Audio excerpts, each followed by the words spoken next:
J'étais fatigué. Cette journée à l'école a été très longue et j'ai dû rester pour l'entraînement de foot. J'avais donc vraiment hâte de rentrer. Alors que j'allais au corner, je pouvais voir ma maison au loin et je pouvais presque sentir la cuisine de ma mère. Je mourais de faim.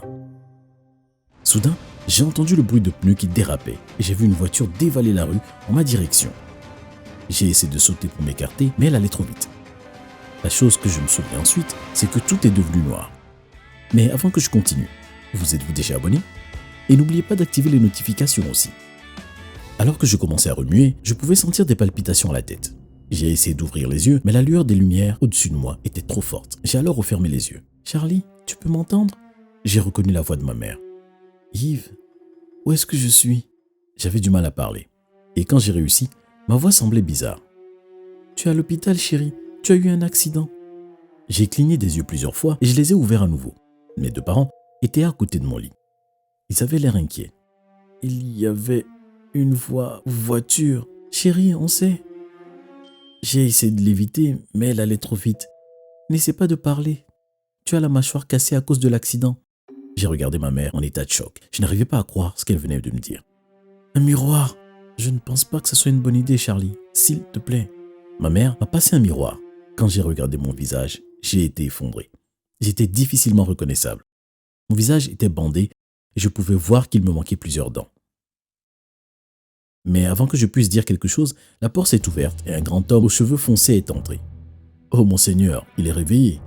Je suis tellement désolé. » J'ai regardé, l'air surpris cet homme. Je ne savais pas qui c'était et pourquoi il s'excusait. « C'était un accident. Mon pied est resté coincé sur l'accélérateur. J'ai essayé de t'éviter, mais tout s'est passé trop vite. »« Charlie, cet homme est la personne qui conduisait la voiture qui t'a percuté. » J'ai regardé avec dégoût cet homme. Vous le feriez aussi, non? Je veux dire, il est responsable de la destruction de mon visage. Ne vous inquiétez pas, je vais prendre le meilleur chirurgien pour arranger votre visage. L'argent n'est pas un problème. Quoi qu'il en coûte, je le ferai. Vous ne pouvez pas imaginer à quel point je me sens mal. Mais ces mots ne m'ont pas réconforté. Je savais que ça coûterait des milliers et des milliers de dollars pour alors le meilleur chirurgien. Impossible qu'il paie pour ça. Mais j'avais tort. Il s'est avéré que l'homme qui m'avait percuté était millionnaire. J'imagine que vous pouvez dire que j'ai de la chance. Si vous vous faites percuter par quelqu'un, vaut mieux que cette personne soit riche, non? Cet homme n'avait qu'une parole. Environ une semaine après, je suis allé me faire opérer. Il a payé le meilleur chirurgien au monde pour faire cette opération. Une fois ma mâchoire réparée, il a pris un dentiste pour me refaire les dents. Quand le moment est venu de retirer tous mes bandages, je suis devenu très nerveux. Et si l'opération avait foiré? Et si je ne ressemble plus à rien? Mais je n'avais pas besoin de m'inquiéter. Quand l'infirmière a retiré le bandage et m'a donné un miroir, j'étais si content de me voir. J'étais si beau. Mon sourire était parfait. Pour être honnête, j'étais bien plus beau que je l'étais avant l'accident. Ma mère et mon père étaient très heureux quand ils ont vu le résultat. « Oh Charlie, tu es tellement beau. Je pense que je vais pleurer. » « Arrête tes bêtises, maman. Il n'y a aucune raison de pleurer. » Cet après-midi-là, j'ai pu sortir de l'hôpital. Une fois à la maison, je suis allé directement dans ma chambre et je suis resté à me contempler dans le miroir. « Tu es trop beau, Charlie. J'ai hâte de voir tous mes amis à l'école. Ils vont être surpris de voir ma beauté. » Mais quand je suis allé au cours le lendemain, aucun de mes amis ne m'a parlé. Je pensais qu'ils viendraient me voir en courant pour voir si j'allais bien. Mais c'était comme s'ils ne me connaissaient pas. Et vous savez ce qui est de bizarre en plus de ça? Soudain, toutes les filles cool ont commencé à me parler. Elles ne m'avaient jamais regardé avant mon accident. Mais maintenant, elles semblaient toutes vouloir me parler. « Salut, je m'appelle Katie. Salut, comment tu t'appelles? Moi, c'est Julie. Et moi, c'est Charlie. Tu es nouveau ici? Non. » Je devenais de plus en plus perplexe au fil des minutes. On aurait dit qu'elle n'avait aucune idée de qui j'étais. Est-ce que je suis si méconnaissable? Peut-être que c'est pour ça que mes amis ne me parlent pas. Je suis allé voir mon meilleur ami Mike. « Salut Mike, comment ça va ?» Il s'est retourné et m'a regardé l'air choqué. « Charlie? » »« Oui, bien sûr, c'est moi. »« Mais tu es différent. Je veux dire, ta voix est la même, alors je sais que c'est toi. Mais ton visage ?» J'imagine que c'est ce qui se passe quand on se fait opérer par le meilleur chirurgien au monde. Une fois que les autres ont compris qui j'étais, ils ont tous été choqués. « Wow, tu es beau! Je n'aurais jamais su que c'était toi. » Je suis resté là à attirer l'attention.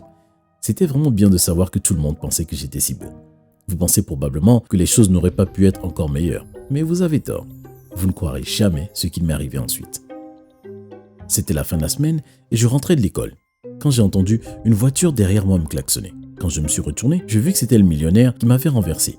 Il conduisait une voiture de sport rouge décapotable. « Charlie, bonjour !»« Oh, bonjour. Belle voiture. Je suis content que tu l'aimes. »« Pourquoi ?»« Car c'est la tienne. »« Quoi ? C'est une blague, non ?» Il a rigolé. « Pas du tout. C'est vrai. Monte. » Je suis monté dans la voiture et il m'a ramené chez moi. Je sais que je viens de payer ton opération, mais ça ne me semblait pas suffisant. Je t'ai fait une chose horrible et je voulais faire quelque chose pour essayer de compenser ça. Et vous n'aviez pas à m'acheter une voiture? Je sais bien, mais je le voulais. Je savais qu'il me donnait cette voiture pour que je ne le poursuive pas en justice, mais je m'en foutais. J'avais une voiture de sport toute neuve et je l'adorais. Après ça, ma vie a complètement changé. Une fois que les filles ont vu ma nouvelle voiture, elles voulaient toutes sortir avec moi. Je pouvais sortir avec qui sortir et aucune d'entre elles n'a refusé. C'est arrivé à un niveau où je sortais avec une fille différente chaque semaine. Ma vie était parfaite. Mais c'est alors que quelque chose d'imprévu est arrivé. Je descendais la rue avec la fille avec laquelle je sortais cette semaine-là, mon bras autour d'elle, quand une fille que je n'avais jamais vue avant est venue vers moi et m'a giflé en plein visage. Alors que je me mettais ma main sur ma joue, elle a commencé à crier. « Comment peux-tu me faire ça ?» Je l'ai regardé l'air choqué. « Qui êtes-vous » Elle semblait blessée. « De quoi qui je suis ?»« Je suis ta petite amie. » « Eh bien, en fait maintenant, je suis ton ex-petite amie. » La fille avec qui je marchais s'est écartée de moi. « Est-ce que c'est vrai? C'est ta petite amie ?» Je suis resté là perplexe. Je n'avais aucune idée de quoi parlait cette fille. Les deux filles se sont retournées et elles sont parties en me laissant seul ici. Qu'est-ce qui se passait? Quand je suis rentré, j'ai dit à mes parents tout ce qui venait de se passer. Peut-être que l'accident m'a fait perdre la mémoire ou un truc comme ça. « Charlie, tu n'avais pas de copine ?» Je ne sais pas qui était cette fille, ou pourquoi elle t'avait dit ça. Peut-être qu'elle t'a pris pour quelqu'un d'autre. Oui, tu as sûrement raison, maman. J'ai décidé d'essayer d'oublier ma rencontre avec cette fille. Elle était probablement folle. J'avais aucune raison de m'inquiéter. Mais peu importe à quel point j'essayais, je ne pouvais pas m'empêcher de penser à elle. Qui était-elle? C'est quelques semaines après, pendant que je marchais dans la rue, que j'ai vu la fille qui était venue vers moi de l'autre côté de la rue. J'ai traversé la rue, mais dès qu'elle m'a vu, elle s'est retournée et s'est enfuie en courant dans la direction opposée. Je devais connaître la vérité. J'ai alors commencé à courir après elle. J'étais plus grand et plus rapide qu'elle. Ça ne m'a donc pas pris longtemps pour la rattraper. « Attendez, arrêtez-vous, je veux juste vous parler. » Elle s'est arrêtée pour reprendre son souffle. « Je n'ai rien à te dire. »« C'est vrai que tu étais ma petite amie? Est-ce que tu dis que tu ne t'en souviens pas? » Je suis désolé, j'ai dû perdre la mémoire à cause de l'accident de voiture. Je n'ai vraiment aucune idée de qui tu es. Et aussi, j'ai demandé à mes parents, ils ont dit que je n'ai jamais eu de petite amie. C'est parce qu'ils ne me connaissent pas. Je ne savais pas quoi croire. Je veux dire, vous penseriez que j'aurais des souvenirs d'elle, n'est-ce pas? Mais si elle me disait la vérité, je devais en être certain. Alors, si tu étais ma petite amie, quelle est ma nourriture préférée? Elle m'a souri. Oh, c'est facile, un sandwich à l'oignon mariné avec de la sauce brune. Je l'ai regardé l'air choqué. Bien sûr, elle avait totalement raison. Et ce n'est pas comme si elle pouvait l'avoir deviné, n'est-ce pas? Puis elle a sorti quelques photos de son sac. C'est nous deux ensemble. Elle m'a tendu les photos. Elle avait raison. Elle avait plein de photos de nous, en train de rigoler et heureux ensemble. Mais pourquoi est-ce que mes parents ne te connaissent pas? Elle a soupiré. Elle a décidé de garder ça secret, car on savait qu'ils n'accepteraient pas notre relation. Mais pourquoi? Charlie, je suis un peu plus âgé que toi. Ils ne comprendraient pas. Je ne connais même pas ton nom. C'est Nina. Je lui ai souri. Salut Nina. Salut.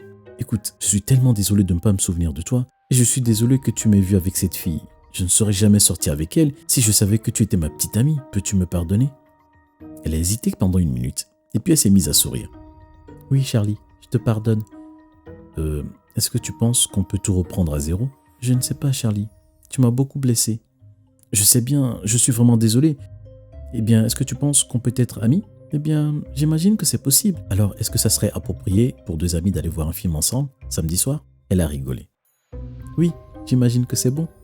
Super, c'est un rendez-vous. Non, Charlie, ce n'est pas un rendez-vous. Oui, je sais. Après ça, elle s'est retournée et est partie. À samedi. J'étais tellement heureux pendant le reste de la semaine. J'avais hâte des samedis. Finalement, il était temps pour moi de voir Nina. Quand je suis arrivé au cinéma, elle était déjà là, dehors, à m'attendre. Désolé, tu as attendu longtemps? Non, ça va, je viens juste d'arriver. Viens, on va prendre les billets. Alors qu'on était assis à regarder le film, je n'ai pas pu m'empêcher de la regarder. Elle était vraiment belle. Qu'est-ce que tu regardes? Je me suis retourné pour voir le film. Charlie? Toi? Mais pourquoi? Je me disais juste que tu étais très belle. Charlie, je pensais qu'on avait dit qu'on serait juste amis. Je sais, j'ai dit ça, mais maintenant que je suis avec toi, je ne peux pas m'empêcher d'en vouloir plus. S'il te plaît, donne-moi une chance. Je suis resté assis en retenant ma respiration en attendant sa réponse. J'ai commencé à stresser quand elle a commencé à secouer la tête. J'espère que je ne vais pas le regretter. D'accord, Charlie, on peut essayer. Super! Chut! Tout le monde s'est retourné vers moi. Mais je m'en foutais. J'étais si heureux que je voulais le dire au monde entier. Après ça, on est devenus inséparables. Au début, Nina voulait toujours le garder secret. Au moins jusqu'à ce qu'on soit sûr qu'on soit bien fait l'un pour l'autre. À contre-cœur, j'ai accepté. D'accord, mais dès que ça sera sérieux, je le dirai à mes parents. D'accord, dès qu'on aura décidé ensemble. Ça ne nous a pas pris des mois, à chacun de nous, pour savoir qu'on était fait l'un pour l'autre. Nina, c'est le moment de le dire à mes parents. Je sais, je suis un peu nerveuse, et s'ils ne m'aiment pas? Bien sûr que si, ils vont t'aimer. Qui ne t'aimerait pas? Mais quand je l'ai dit à mes parents, ils n'ont pas été très contents. Mais elle est plus âgée que toi, Charlie. Tu es sûr de ne pas vouloir sortir avec une fille de ton âge? Maman, je l'aime. Je suis sûr que c'est ce que tu penses, mais je pense que tu ferais mieux de trouver quelqu'un de plus convenable. Garde tes conseils. Elle est parfaite pour moi. Je sais bien qu'elle est un peu plus âgée que moi, mais on s'entend très bien. On aime les mêmes choses et elle est si drôle. On rigole tout le temps ensemble. Ma mère pouvait voir qu'il n'y avait aucun moyen que j'abandonne. Alors, elle s'est tournée vers mon père. J'imagine qu'on n'a rien à perdre à rencontrer la fille. Si Charlie l'aime tellement, on doit lui donner une chance. Merci maman, tu vas l'adorer. On verra bien Charlie. Invite-la à dîner vendredi soir et on apprendra à la connaître. Quand j'ai dit à Nina que mes parents voulaient qu'elle vienne dîner à la maison, elle a commencé à être très nerveuse. Et si je dis quelque chose d'idiot? Sois toi-même. Je sais qu'ils vont t'adorer. Et j'avais raison. Au début, mes parents étaient un peu froids avec Nina. Mais une fois qu'elle a commencé à leur parler et qu'ils ont vu à quel point on était heureux, ils se sont rapprochés. D'accord Charlie, tu as notre bénédiction. On peut voir à quel point Nina te rend joyeux. Alors, on est heureux pour vous deux. J'avais envie de me lever pour danser. Ma vie avait des hauts et des bas à cause de l'accident de voiture. Et j'avais perdu mes souvenirs avec Nina. Mais maintenant, tout est comme ça devait être. Et en plus, j'ai un sourire parfait et une voiture de sport. C'est excellent pour moi.